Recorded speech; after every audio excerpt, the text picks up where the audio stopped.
திருவாதிரை நட்சத்திரம் என்பது 6வது நட்சத்திரம். இந்த திருவாதிரை 1, 2, 3, 4 பாதங்களில் பிறந்த அன்பர்கள் இந்த திருவாதிரை நட்சத்திரம்னாலே உங்களுக்கு மிதுன ராசியில் தான் வரும். இந்த 4 பாதத்தில் பிறந்தவர்களும் மிதுன ராசியில் தான் வருவாங்க. இந்த மிதுன ராசி காலபுருஷனுக்கு 3வது ராசி. இந்த நட்சத்திரம் திருவாதிரை 27 நட்சத்திரத்தில் இது 6வது நட்சத்திரமாக வரக்கூடியது. இந்த 2024 புத்தாண்டு எப்படி இருக்க போது இந்த திருவாதிரை நட்சத்திரத்தில் பிறந்த மிதுன ராசி அன்பர்களுக்கு அப்படின்னு பார்க்க போகிறோம். வாங்க பார்க்கலாம். மிதுன ராசி காலபுருஷனுக்கு 3வது ராசி. இந்த மிதுன ராசிக்கு அதிபதியாக இருப்பவர் புத பகவான். இந்த மிதுன ராசி அன்பர்கள் மிருகசீரிஷம் 3, 4 பாதங்கள், திருவாதிரை 1, 2, 3, 4 பாதங்கள், புனர்பூசம் 1, 2, 3 பாதங்களில் பிறந்தவர்கள். இந்த நட்சத்திரத்தில் பிறந்தவங்களுக்கு இந்த மிதுன ராசி. இந்த நட்சத்திரத்தில் பிறந்தவர்களுக்கு இந்த மிதுன ராசியில் பிறந்தவர்களுக்கு இந்த 2024 எப்பேற்பட்ட பலன்களை வழங்கப் போகிறது அப்படின்னு பார்க்க போகிறோம். எப்போவுமே இந்த ஆண்டு பலன் அப்படின்னு சொன்னால் ஆண்டு கிரகங்களை தான் நம்ம கையில் எடுக்கணும். முதல்ல நம்ம சனி பகவானை நம்ம எடுக்கலாம். சனி பகவான் பாருங்கள், உங்களுக்கு இந்த 2024 முழுவதும் 9ஆம் இடத்துல தான் சஞ்சாரம் செய்ய போகிறார். அப்போது இந்த 9ஆம் இடம் என்பது பாக்கியஸ்தானம், தந்தை ஸ்தானம், வெளியூர் வெளிநாடு செல்லக்கூடிய இடம். அந்த இடத்த அதிபதி அங்கே ஆட்சி பெற்றிருக்கிறார், மூலத்திரிகோணத்தில் அமர்ந்திருக்கிறார். அப்போ தந்தை வழி சொந்தங்களால் அனுகூலங்கள் கிடைக்கப் போகிறது. வெளிநாடு போக நினைக்கும் இந்த மிதுன ராசி அன்பர்கள் வெளிநாடு தாராளமாக போகலாம். யோக பாக்கியங்கள் நிறைந்த ஒரு ஆண்டாக இந்த ஆண்டு இந்த ராசியில் பிறந்தவர்களுக்கு அமையப்போகிறது என்று சொன்னால் மிகையாக. உங்களை பொறுத்தவரையிலையும் இந்த சனி பகவான் ஸ்தானபலம் இல்லை என்று சொன்னாலும் கூட 9ஆம் இடத்தில் ஒரு ஆட்சி பெற்று இருக்கிறார், மூலத்திரிகோணத்தில் இருக்கிறார். ஆதலால் ஓரளவுக்கு உங்களுக்கு நன்மைகள் செய்யக்கூடிய ஒரு அமைப்பு. 9ஆம் இடம் பாக்கியஸ்தான். அந்த அதிபதி ஆட்சி பெற்றிருக்கிறார் என்று சொன்னால் பாக்கிய நிறைவுக்கு பஞ்சம் ஏது. தந்தை ஸ்தானம், தந்தை வழி சொந்தங்களால் அனுகூலம், பங்காளிகளால் ஆதாயம். இப்படி ஆன்மீகத்தில் அதிக ஈடுபாடு, அதாவது 50 வயசுக்கு மேலே தான் ஆன்மீகமே வரப்போகிறோம். இப்போ 50 வயசுக்கு மேலே இருக்கிறவங்க பார்த்தா ஆணாக இருந்தாலும் சரி பெண்ணாக இருந்தாலும் சரி அவங்களுக்கு ஆன்மீகத்தில் ரொம்ப ஈடுபாடு வரும். ஆலய வழிபாடுகள் செய்வீர்கள், நன்கொடைகள் வழங்கி மகிழ்வீர்கள், தீர்த்த யாத்திரை மேற்கொள்வீர்கள் அப்படின்னு சொல்லலாம். இந்த சனி பகவானுடைய பார்வை அப்படின்னு பார்த்தீங்கன்னு சொன்னால் உங்களுக்கு பார்வை 3-10 பார்வை 7ஆம் இடத்தை பார்க்கும்போது 7ஆம் இடத்தை 3, 7, 10 பார்வை பொறுத்தவரையிலையும் இந்த சனி பகவானுக்கு. இப்போ 3ஆம் இடத்தை பார்க்குதுன்னு சொன்னால் மேஷம் அப்படின்னா மிதுனத்துக்கு 11ஆம் இடத்தை பார்க்குது. மேஷத்தில் குரு பகவான் 4 மாதம் இருக்கிறார். அதுக்கப்புறம் இடம்பெயர்ந்து அவர் ரிஷபம் போயிடுறார். அப்போ முதல் 4 மாதம் சனி பகவானுடைய பார்வை ஒன்றும் பண்ணாது. ஆனால் கடைசி 8 மாதங்கள் 11ஆம் இடத்தை சனி பார்ப்பது என்பது கொஞ்சம் கஷ்டமான ஒரு விஷயம். இந்த எடுக்கின்ற காரியங்கள் சக்ஸஸ் ஆகுமான காலதாமதம் எடுத்து சக்ஸஸ் ஆகும். மூத்த சகோதரர்கள் இருந்தால் அவருக்கும் உங்களுக்கும் கருத்து வேறுபாடு வரும். எண்ணிய செயல் ஈடேறுவதில் சிக்கல் ஏற்படலாம். அதே நேரத்தில் பார்த்திங்கனாக்கா உங்களுக்கு ஏழாம் பார்வையாக பார்ப்பார். ஏழாம் பார்வையாக பார்க்குறார் அப்படின்னாக்கா, முதல் 4 மாதம் குரு பார்க்குறார், பிரச்சனை இல்லை. அதுக்கப்புறம் 8 மாதம் இருக்குது அப்படின்னா ஏழாம் பார்வையாக 3ஆம் இடத்தை பார்க்கிறார். இளைய சகோதர சகோதரிகள் அவங்க இருந்தாலும் உங்களுக்கு பிரச்சனைகளை உண்டு பண்ணுவாங்க, அவங்களால பிரச்சனை இருக்கும். இது 3ஆம் இடம் என்பதே முயற்சி ஸ்தானம். அப்போ என்ன தான் முயற்சி எடுத்தாலும் அந்த முயற்சி வெற்றி பெறுமா அப்படின்னா கேள்விக்குறி தான். வெளிநாடு சம்பந்தப்பட்ட விஷயங்கள் உங்களுக்கு பதில் வருமானு காத்துக்கிட்டு இருப்பீங்க, 3ஆம் இடம். மற்றபடி உங்களுக்கு இந்த சனி பகவான் பார்வை 10ஆம் இடத்தை விருச்சிகத்தை பார்க்க போகிறார். அந்த விருச்சிகம் என்பது உங்களுக்கு பிரச்சனை இல்லை. முதல் 4 மாதம்தான் பிரச்சனை. ஏன்னா குரு பார்க்க முடியாது விருச்சிகத்தை. அப்போ அந்த முதல் 4 மாதம் எத்தனாவது இடம் அப்படின்னா உங்களுக்கு மிதுனத்துக்கு 6ஆம் இடம். 6ஆம் இடத்தை குரு பார்க்குறாருன்னு சொன்னால் முதல் 4 மாதம் தேக ஆரோக்கியத்தில் அக்கறை தேவை. கடன் சுமை இருப்பவர்களுக்கு பிரச்சனை வரும். எதிரிகளால், மறைமுக எதிரிகள் இருக்கலாம், நேர்முக எதிரிகள் இருக்கலாம், அவங்களால பிரச்சனை வரும் அப்படின்னு சொல்லலாம். அப்போ இந்த சனி பகவான் ஸ்தான பலம், பார்வை பலம் பார்த்துட்டோம். பிறகு அப்படின்னு பார்த்தீங்கன்னு சொன்னால் அடுத்த 8 மாதம் குரு பார்த்துடுறாருங்க ரிஷபத்துலேருந்து விருச்சிகத்தை. அப்போது என்ன தான் சனி 10ஆம் பார்வையாக பார்த்தாலும் குரு பார்வையை விட ஒரு சிறப்பு வேறு ஒன்றும் இல்லை. அப்போ எந்த ப்ளஸ்ஸும் இல்லை, அதாவது எந்த மைனஸும் இல்லை, ப்ளஸ்ஸு தான் அப்படின்னு சொல்லணும். சரி, இப்போ சனி பகவான் உங்களுக்கு ஓரளவுக்கு மோர் தேன் 50% நல்ல பலனையே தரப்போகிறார். நல்ல இடத்துல தான் உட்காந்துருக்கார், தருவார் அப்படின்னு சொல்லலாம். பார்வை பலமும் ஓரளவுக்கு பரவாயில்லை. அடுத்தது உங்களுக்கு ராகு கேதுக்கள். ராகு 10ஆம் இடத்துல வரார், கேது 4ஆம் இடத்துக்கு வரார். 10ஆம் இடத்துல ராகு வராருன்னா தொழில் ஸ்தானம், உத்தியோகஸ்தானத்தில் ராகு இருக்கிறார். அப்போது தொழிலை நீங்கள் இது வரைக்கும் சிம்பிளாக ஏனோ தானோன்னு கூட பண்ணிகிட்ருப்பீங்க. திடீர்னு யாராவது உங்கள் ஃப்ரெண்டோ இல்லை தெரிஞ்சவங்களோ யாராவது சொல்லி, என்னப்பா இப்படியே உட்காந்துருக்க, கொஞ்சம் கடையை விரிவுபடுத்த, நிறைய சாமானை வாங்கி போனேன், நல்லா வியாபாரம் பண்ணேன், ஏதோ ஒரு இன்ட்ரெஸ்ட் இல்லாத வியாபாரம் பண்ணுறியே அப்படின்னு அவங்களே யாராவது சொல்லி அதுக்கப்புறம் உங்களுக்கு அது மனசில் ஒரு மாதிரி ஆகி, ஸோ அதை பெருசு பண்ணலாம், கடனை உடனே வாங்கி கடையை பெருசு பண்ணலாம், விரிவு பண்ணலான்னு பண்ணுவீங்க. கேட்குற இடத்துல கடனும் கிடைக்கும். இல்லை தொழில் ஏற்கனவே ஒரு பிரான்ச்சு போயிட்டுருக்கு, இன்னொரு பிரான்ச்சு ஓப்பன் பண்ணலாமே, நல்லா தானே போகுது, இன்னொரு பிரான்ச்சு ஓப்பன் பண்ணுப்பா அப்படின்னு சொல்லுவாங்க யாராவது. உடனே இன்னொரு பிரான்ச்சு ஓப்பன் பண்ணுவீங்க. இப்படி இந்த 10ஆம் இடத்தை அவர் இருக்கிற இடத்த பிரம்மாண்டத்தை பண்ணுவார், பெருக்குவார் ராகு. அப்போ தொழில் பெரிய அளவுக்கு நீங்கள் சாதாரணமாக சின்ன லெவலில் ஒரு 1 லட்ச ரூபா கடன் வாங்கி நான் ஒரு தொழிலை விரிவுபடுத்தணும்னு நினச்சா கேட்குற இடத்துல கடன் நிறைய கிடைக்கும். கடைசியில் பெரிய லெவலில் நீங்கள் அதை பூமப் பண்ணுவீங்க. அப்போ எவ்வளோக்கு எவ்வளோ இன்புட் பண்ண போகிறீங்களோ அவ்வளோக்கு எவ்வளோ அவுட்புட் கிடைக்க போகுது.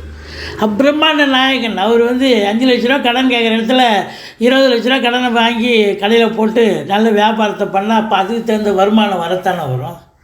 ஸோ அப்படி தொழிலை விரிவுபடுத்துவார். உத்தியோகம் பார்க்குறீங்க அப்படின்னு சொன்னால் உத்தியோகம் பார்க்குறவங்களுக்கு ப்ரொமோஷன், இன்க்ரிமெண்ட், நல்ல இடத்துக்கு ட்ரான்ஸ்ஃபர் ஆகிட்டு போகிறது, சக ஊழியர்கள்கிட்ட நல்லா பழகிறது, மேலதிகாரி உங்களுக்கு ஆதரவாக இருக்கிறது. இப்படி 10ஆம் இடம் ரொம்ப சிறப்பாகிடும். ரொம்ப பிஸி ஆகிடுவீங்க. 10ல் ராகு போய் அமர்ந்தார் சொன்னால் நேரம் சாப்பிடவே நேரம் இல்லைப்பா, அது தூங்குறதுக்கு நேரம் இல்லைப்பா அப்படின்னு சொல்கிற அளவுக்கு படு பிஸி ஆகிடுவீங்க 10ல் ராகு இருந்தால். தொழிலில் பிஸி, இல்லை உத்தியோகத்தில் பிஸி அப்படின்னு சொல்லக்கூடிய ஒரு அமைப்பு. உத்தியோகம் கூட நீங்கள் ஏதாவது நீங்கள் சும்மா இருக்கிறீங்க, உத்தியோகத்துக்காக ட்ரை பண்ணுறீங்கன்னா உத்தியோகத்துக்கு என்ன டிபார்ட்மெண்ட்டில் சேரணும்னு நினைக்கிறீங்களோ அதில் சேர முடியும். கண்டிப்பாக இந்த ராகு பகவான் அதுக்கு உண்டான அமைப்பை தருவார். இல்லை நான் இங்கே உள்ளூர்லலாம் கடை கண்ணி வைக்கலைங்க, உள்ளூர்லலாம் வேலை பார்க்கல, வெளிநாடு போகிறேங்க, தாராளமாக போங்க. வெளிநாடு போக விருப்பம் இருந்தால் உங்களுக்கு அதற்கான ஜாதகத்தில் அமைப்பு இருந்தால் நீங்கள் தாராளமாக வெளிநாடு போயிடுவீங்க. அங்கே போய் தொழில் பண்ணுவீங்க, இல்லை உத்தியோகம் பண்ணுவீங்க, இல்லை உயர்கல்விக்காக கூட போவீங்க. ஏதோ ஒன்று இந்த ராகு பகவான் உங்களை வந்து பெரிய லெவலில் உங்களை உருவாக்குவார். சாதாரணமாக இருந்தேன் நான் இப்படி ஆயிட்டேனே அப்படின்னு சொல்கிற அளவுக்கு உங்களை பெரிய லெவலுக்கு பூமப் பண்ணுவார் இந்த ராகு பகவான். சரி, வாட்டை போட்டு கேது பொறுத்த வரலையும் 4ஆம் இடம் சுருக்குவார். தாய்க்கு உடம்பு முடியாமல் போயிடும், வண்டி வாகனங்கள் செலவு வைக்கும். இப்போ உங்கள் ஜாகத்துலேயும் உங்களுக்கும் பார்த்தா உடம்பு படுத்தும், ஆஸ்பத்திரி செலவு வைக்கும், பிபி சுகர் எகுரும், வீட்டுக்கு மெயின்டெனன்ஸ் செலவுலாம் கூடும். இப்படி 4ஆம் இடத்தை கெடுத்துருவார், சுருக்குவார். அப்போது உங்களுக்கு இந்த 4ஆம் இடத்துல கேது கெடுக்க செய்யறதால படிக்கிற பசங்க நல்லா படிப்பாங்க. உயர்கல்வி ஆகட்டும் இல்லை மற்ற கல்வி ஆகட்டும் நல்லா படிப்பாங்க. இருந்தாலும் இந்த கேதுவுக்கு நீங்கள் பிரீத்தி பண்ணணும், பிள்ளையாரை வழிபாடு பண்ணுங்கள். கேதுவால் வரக்கூடிய தீய பலன்கள் தலைக்கு வர்றது தலைப்பாயிடம் போகும். இந்த ராகு பொறுத்தவரையிலையும் ஒரு பிரம்மாண்ட நாயகன், அதுவும் 10ஆம் இடத்துல ஒரு பாம்பாவது இருக்கணும்னு சொல்லி கேட்டிருப்பீங்க. அப்போ பாம்பே உட்காந்துட்டார். அப்போ வந்து தொழில் கண்டிப்பாக ஏதோ ஒன்றையா, பையன் வெட்டியாக இல்லை, ஒன்று கடகண்ணி ஆரம்பிச்சிட்டான், இல்லை உத்தியோகத்துக்கு போகிறான் அப்படின்னு சொல்கிற அளவுக்கு இந்த மிதுன ராசி அன்பர்களை கொண்டு செலுத்தும் இந்த ராகு பகவான் அப்படின்னு சொல்லணும். அப்போ ராகு சம்பாதிக்க வழி கற்றுக் கொடுப்பார், சம்பாதிப்பார், நல்ல காசு பணத்தை பார்க்கலாம். 10 ரூபா பார்க்க வேண்டிய இடத்துல ஒரு 10 ரூபா கட்டே பார்க்கலாம். அந்த அளவுக்கு ராகு பகவான் பிரம்மாண்டத்தை தருவார். அதுலேயும் ஒரு சிலர் வந்து உள்நாட்டு வாணிபம், வெளிநாட்டு வாணிபம், ஏற்றுமதி இறக்குமதியாளர்கள், ஷேர் மார்க்கெட்டில் இன்வெஸ்ட் பண்ணுறவங்க, ஸ்பெக்குலேஷன் பண்ணுறவங்க, ஆன்லைன் பிஸ்னஸ் பண்ணுறவங்க, ஹோட்டல் பிஸ்னஸ் பண்ணுறவங்க, இம்போர்ட்டிங் எக்ஸ்போர்ட்டிங் பண்ணுறவங்க, இந்த கம்ப்யூட்டர் சாதனங்கள், அதாவது இப்போ வந்திருக்கு பாருங்கள் நெட்வொர்க்கு, இதெல்லாம் அதுக்கு தகுந்த இந்த கம்ப்யூட்டரிஸ்ட்டு விஷயங்கள், அந்த மெட்டீரியல்லாம் வாங்கிறதுக்கு, அதை சேல்ஸ் பண்ணுறதுக்கு, இப்படி அந்த ஒரு நிறுவனத்தில் இருக்கிறவங்க சாஃப்ட்வேர் லைன்லையும் சரி எல்லாமே ரொம்ப சிறப்பாக அமையக்கூடிய ஒரு நிலை. சரி, இப்போ ராகு பார்த்தாச்சு, கேது பார்த்தாச்சு, சனி பகவான் பார்த்தாச்சு, வாட்டை போட்டு குரு பகவான். குரு பகவான் 4 மாதம்தான் மேஷத்தில் இருப்பார். நல்ல லாபத்தை கொடுக்க போகிறார், சம்பாத்தியத்தை கொடுக்க போகிறார். அந்த 4 மாதம் நல்லாவே இருக்கும், நல்ல சம்பாத்தியம் இருக்கும் இந்த மிதுன ராசி அன்பர்கள். ஏன் அதுக்கப்புறம் சம்பாத்தியம் இருக்காதா அப்படின்னு நீங்கள் கேட்கலாம். அதுக்கப்புறம் பார்த்தீங்கன்னு சொன்னால் இந்த 4 மாதத்தில் சம்பாதிக்கிறது என்ன, குரு வந்து 11 இருக்கார். ஓரளவுக்கு நல்லா அமக்கலமாக சம்பாதிப்பீங்க. 3ஆம் இடத்தை பார்க்குது, 5ஆம் இடத்தை பார்க்குது, 7ஆம் இடத்தை பார்க்குது. அப்போ 7ஆம் இடத்தை குரு பார்க்குறாருன்னு சொன்னால் சம்பாத்தியமும் இருக்கும், வீட்டில் சுப செலவுகள் இருக்கும், திருமணத்துக்கான ஒரு காலகட்டம், பிள்ளைகளுக்கு திருமண செலவு இல்லை வீட்டில் மற்ற சுப செலவுகள் நடக்கக்கூடிய ஒரு அமைப்பு இருக்கும். 5ஆம் இடத்தை குரு பார்க்குறார். பூர்வீகத்தில் ஏதாவது சொத்து வாங்கிறது, பூர்வீக சம்பந்தப்பட்ட விஷயங்கள் அனுகூலத்தை தரும். குலதெய்வத்தின் ஆதரவால் எல்லாமே நன்மையாக இருக்கும். உங்களுக்கு கீழே பிறந்த இளையவர்கள் இல்லை தங்கச்சியாக தம்பிகளால் உங்களுக்கு அனுகூலத்தை தரக்கூடிய அமைப்பு. எடுக்கின்ற முயற்சிகள் சக்ஸஸ் ஆகும். வெளிநாடு சம்பந்தப்பட்ட விஷயங்கள் அனுகூலத்தை தரும். இது முதல் 4 மாதம். அதுக்கப்புறம் குரு பெயர்ச்சி நடக்குதுங்க. மே 1ஆம் தேதி ரிஷபத்துக்கு வந்துடுறார். ரிஷபம் என்பது இந்த மிதுனத்துக்கு 12ஆம் இடம். 12ஆம் இடம் குருவுக்கு ஸ்தான பலமாக இல்லை. 12ஆம் இடத்துல குரு கெட்ட கிரகம் உட்காந்தா அசுப செலவு, இது குரு உட்காந்தா சுப செலவு. அப்போ இந்த மிதுன ராசி அன்பர்கள் அப்போ சுப செலவுனா சந்தோஷம் தானேங்க. கடன் வாங்கி கூட செலவு பண்ணலாமாங்க. இப்போ வீடு வாங்குறீங்க, பிள்ளைகளை கல்விக்காக செலவு பண்ணுறீங்க, வீட்டில் விசேஷம் வேறு ஏதோ நல்ல நிகழ்ச்சிகள் நடத்துகிறீங்க, சுப நிகழ்ச்சிகள் எல்லாமே வந்து வண்டி வாகனங்கள் வாங்குறீங்க, இதெல்லாம் வந்து சுப செலவில் சேரும். அப்போ சந்தோஷமாக வாங்கி செலவு பண்ணலாமே, ஒன்றும் குறை கிடையாது. இப்போ அதனுடைய பார்வை ஸ்தான பலம் இல்லை, இருந்தாலும் பார்வை பலம் அப்படின்னு பார்க்கும்பொழுது பார்த்திங்கன்னா 4ஆம் இடத்தை குரு பார்க்குறார், 6ஆம் இடத்தை குரு பார்க்குறார், 8ஆம் இடத்தை குரு பார்க்குறார். அப்போ 4ஆம் இடத்தை குரு பார்க்க போகிறாருன்னா இடம் வாங்கலாம், பூமி வாங்கலாம், எல்லாம் வீடு வாசல் அபிலாஷை நீங்கள் என்ன நினைக்கிறீங்களோ அதை வாங்கலாம். 4ஆம் இடம். இந்த 4ஆம் இடத்துல வந்து கேது இருந்தாலும் குறையில்லை. என்ன குரு பார்த்துடுறார்.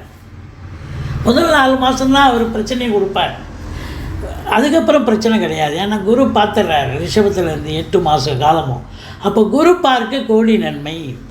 தாய்க்கு தேக ஆரோக்கியத்தில் சிறப்பாக இருந்து அவங்க தாய் வழி சொந்தங்கள் உங்களுக்கு அனுகூலமாக இருப்பார்கள், அனுசரணையாக இருப்பார்கள். வண்டி வாகனங்கள் வச்சு பொழப்பு நடத்துகிறவங்களுக்கு வண்டி வாகனங்கள் சிறப்பாக இருக்கும். ஒரு சிலர் பழைய வண்டி வச்சுட்டு புதுசு வாங்குவீங்க, இல்லை புதுசே 4 வீலர் கார் வாங்கணும்னு விருப்பப்படுறவங்க வாங்குவீங்க. வீடு வாங்கணும், மனை வாங்கணும், தோட்டம் வாங்கணும், இல்லை ஃப்ளாட்டு வாங்கணும். உங்கள் அபிலாஷை என்னவோ அது கண்டிப்பாக நிறைவேறக்கூடிய ஒரு காலகட்டம். 4ஆம் இடம் ரொம்ப சிறப்பாக இருக்கும். பிள்ளைகளுடைய கல்வி சிறப்பாக இருக்கு. ஆனால் 4ல் கேது இருந்து குரு பார்க்குறார். பசங்க உயர்கல்வி நல்லா படிப்பாங்க. ஏன் லோக்கல்வி, அதாவது மற்ற கல்வி எல்லா கல்வியும் நல்லா தான் படிப்பாங்க. அடுத்தது பார்த்திங்கன்னு சொன்னால் லோயர் ஆகட்டும் ஹையர் ஆகட்டும் நல்லா படிப்பாங்க. அடுத்தது 6ஆம் இடத்தை குரு பார்க்குறார். 6ஆம் இடம்னா இந்த பிள்ளைங்க வந்து எக்ஸாம் எழுதுவாங்க, யூபிஎஸ்சி எக்ஸாம் எழுதுவாங்க, காம்படிட்டிவ் எக்ஸாம், பேங்க்கு, நீட் எக்ஸாம், இது மாதிரி ஏதாவது எக்ஸாம் எழுதுனாலும் நீங்கள் செலக்ட் ஆவீங்க. இல்லை கோர்ட்டில் கேஸ் இருக்குது, உங்களுக்கு சக்ஸஸ் ஆகும். எதிரிகளே இருக்க மாட்டாங்க. சொந்த தொழில் பண்ணவங்களுக்கு நம்பிக்கைக்கு பாத்திரமான பணியாளர்கள் கிடைப்பார்கள். 6ஆம் இடம் கடன் சுமை இருந்தால் படிப்படியாக குறையும். புதுசாக கடன் வாங்கிங்க, வீட்டு சுப செலவுக்கு உதவும். 6ஆம் இடம் என்பது ஆரோக்கிய ஸ்தானம். இப்போ 4ஆம் இடம் சுகஸ்தானமாச்சா, 6ஆம் இடம் ஆரோக்கிய ஸ்தானம். அப்போ இந்த மிதுன ராசி அன்பர்கள் இந்த 2024 நல்ல சொகுசாக இருக்க போகிறீங்க. அதாவது நல்ல சுகவாசியாக இருப்பீங்க, ஆரோக்கியவாசியாகவும் இருப்பீங்க. அடுத்தது உங்களுக்கு 8ஆம் இடத்தை குரு பார்க்க போகுது. இந்த 8ஆம் இடத்தை குரு பார்க்க போகுது அப்படின்னா, இந்த சனி பகவான் ஒரு 120 நாள் வக்ரம் அடைய போகிறார். எப்போ அப்படின்னா ஜூலை 10ஆம் தேதியிலிருந்து அக்டோபர் 5ஆம் தேதி வரைக்கும் இந்த 120 நாள் வக்ரம் அடைஞ்சால் பின்வீட்டு பலனை செய்வார். அப்போ அஷ்டமத்து சனின்னு சொல்லுவாங்க. இருந்தாலும் இந்த குரு பார்த்துறாரு பாருங்கள் 8ஆம் இடத்தை. அப்போ ஒன்றும் பிரச்சனை இல்லை, அஷ்டமத்து சனியுடைய வீரியம் இருக்காது. 8ஆம் இடம் என்பது அதிர்ஷ்ட வாய்ப்புகள் தேடி வரும். வீட்டில் வயசான பெரியவங்க இருந்தால் அவங்க தேக ஆரோக்கியம் சிறப்பாக இருக்கும். வாரிசு இல்லாத குடும்பங்களுக்கு உங்களை வாரிசாக நியமித்து அவங்களுடைய சொத்து பத்து நகை நட்டு லிக்விட் கேஷ் உங்கள் பெயருக்கு மாற்றி எழுதக்கூடிய விபரீத ராஜயோகம் ஒரு சிலருக்கு அமையும். 8ஆம் இடம் அப்படின்னும் பொழுது இந்த வழக்கறிஞர்கள் ஆசை, அதாவது செவிலியர்கள், டாக்டர்கள், அதாவது காவல்துறையில் பணியாற்றுபவர்கள், இப்படி இந்த பிரச்சனையான தொழில் பண்ணுறவங்களுக்கெல்லாம் கொஞ்சம் எந்த பிரச்சனையும் வராது. அது மட்டும் இல்லைங்க, இந்த 8ஆம் இடம் அப்படின்னு சொன்னால் இந்த உளவுத்துறை, இந்த போலீஸ், அந்த இது அவங்களுக்கெல்லாம் கூட நல்ல ஏதாவது புதுசாக பழைய விஷயத்தை தோண்டி தொலைங்கி எடுத்து அவங்களுக்கு ஒரு நல்ல பேர் ரெகக்னேஷன் கிடைக்கக்கூடிய ஒரு அமைப்பு இருக்குது. ஆராய்ச்சி கல்வி படிக்கிறவங்களுக்கு இந்த மிதுன ராசி அன்பர்கள் ஆராய்ச்சி கல்வி படிக்கிறவங்க நல்லா படிக்கலாம், அதில் முதன்மை பெறுவார்கள், நல்லா இருப்பாங்கன்னு சொல்லலாம். மொத்தத்தில் இந்த 2024 இந்த மிதுன ராசிக்கு கேது பகவான் கெடுதலை செய்கிறார். பிள்ளையாரை கெட்டியமாக பிடிச்சிங்க. காலையில் எழுந்து பிள்ளையாரை ஒரு 12 சுற்று 13 சுற்றுங்க. பிள்ளையாரை சுற்றுங்க, பிள்ளையாரை கெட்டியமாக பிடிச்சிங்க, பிள்ளையார் ஸ்லோகம் சொல்லுங்கள். ராகுக்கு நீங்கள் துர்க்கையை கூட வழிபாடு பண்ணணும். ஏன்னா சிலது பிரச்சனைகள் கூட பண்ணலாம். 10ஆம் இடம் ரொம்ப எக்ஸ்பேண்ட் பண்ணி விரிவாக்கம் பண்ணுவார். அதனால் துர்க்கையை வழிபாடு பண்ணுங்கள் ராகுக்கு. மற்றபடி உங்களுக்கு இந்த குரு பகவான் 12ல் இருந்தாலும் ஒன்றும் குறை கிடையாது. உங்களை பொறுத்தவரையிலையும் இந்த மிதுன ராசி அன்பர்களுக்கு இந்த 2024 தொழில் ரீதியாக, உத்தியோக ரீதியாக ஒரு திருப்பு முனை ஏற்படும். நிச்சயமாக ஒரு 60 விழுக்காடு நன்மைகளை அடையப் போகிறீர்கள் அப்படின்னு சொன்னால் மிகையாகாது. நன்றி. திருவாதிரை நட்சத்திரம் 1, 2, 3, 4 பாதங்களில் பிறந்த மிதுன ராசி அன்பர்கள் இப்போ இந்த மிதுன ராசியினுடைய பலன் 2024 புத்தாண்டு பலனை கேட்டீங்க. ரொம்ப சிறப்பாகவே இருந்தது அப்படின்னு நம்ம சொல்கிறோம். உங்களை பொறுத்தவரையிலையும் நிச்சயமாக இந்த 2024 இந்த புத்தாண்டு ஒரு திருப்பு முனையான ஒரு ஆண்டாக அமையப்போகிறது. பலன்கள் சிறப்பாக இருக்கிறது அப்படின்னு நம்ம சொல்கிறோம்.